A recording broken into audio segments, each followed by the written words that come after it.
Our reporter Victor Ogale is at this moment at Kiwa Island in Homa Bay County where the accident occurred, and he joins us live via telephone for the very latest. Victor, maybe if you can just start by clarifying about the numbers of the people who are on board, because earlier reports had stated that at least 200 people were on board. Victor? Yeah, the actual number of people who were on the vessel were 23, and only 2 children have passed on. A kid called Fatou Bensud and one called Vera. One was 4, one was 6 years. And the information that there were 200 people on the vessel is a false alarm, because I've been on the ground and I've confirmed it.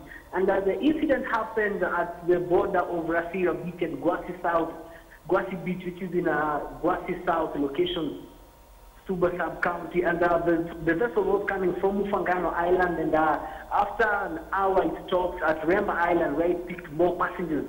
Most of the passengers were business people who were going for the market day, which happened every Wednesday at Sori. And just after passing the Kiwa Beach, the Kiwa Beach coastline, that's where the incident happened, and the vessel hit the bigger boat that had passengers, hit the fishing boat that was in the water, and that's when the incident happened. Well, Victor, I also understand that 21 of the survivors were taken to the Kiwa Island. Have you talked to them? They must be really traumatized. What are they saying about this incident? Yeah, I managed to talk to them. Even Lillian Award, the mother of the 2 children who are now deceased.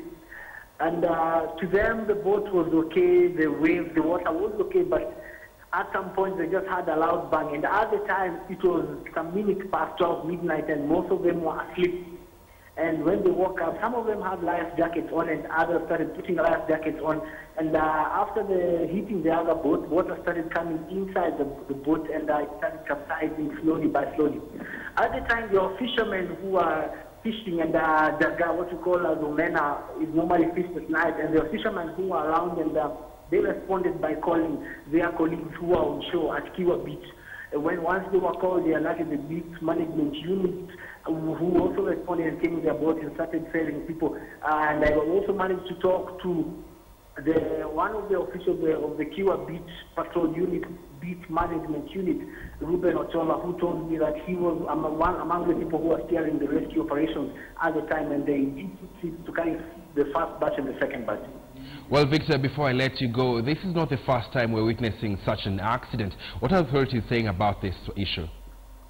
According to the county commander and Homa Bay County, John Musangola, such incidents true happen, and he is cautioning that people who are traveling at night, especially on market days, because we find every day of the week from Tuesday through Friday, there are market days across the island, and people travel at night so they can sell goods, they can go and buy goods, commodities, cattle and stuff, and come back.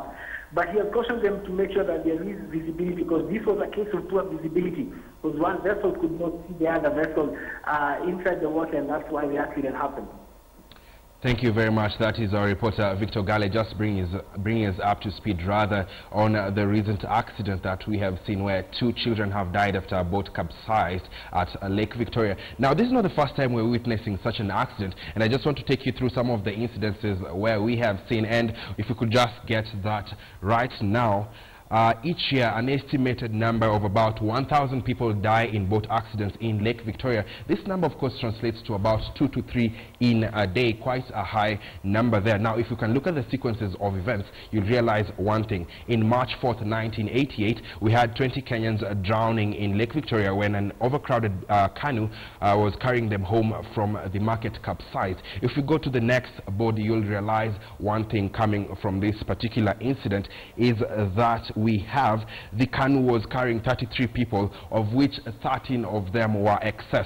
This is 13 people above the registered limit of 20 when that heavy swell turned the boat over on that particular Wednesday. Of course, you realize probably one of the challenges here, other than traveling late at night, as officials are saying, the boat had carried at least 13 people extra. In November the 1st, in our next slide, you'll notice that we are seeing the same problem where we had 7 people who crew drowned when an overloaded boat bringing mourners back from a funeral on an island off the Kenyan shores of Lake Victoria capsized. Of course, you'll also realize that this particular boat was overloaded. And recently now, today rather, 2 people have been confirmed dead, 27 rescued after the boat accident in Lake Victoria.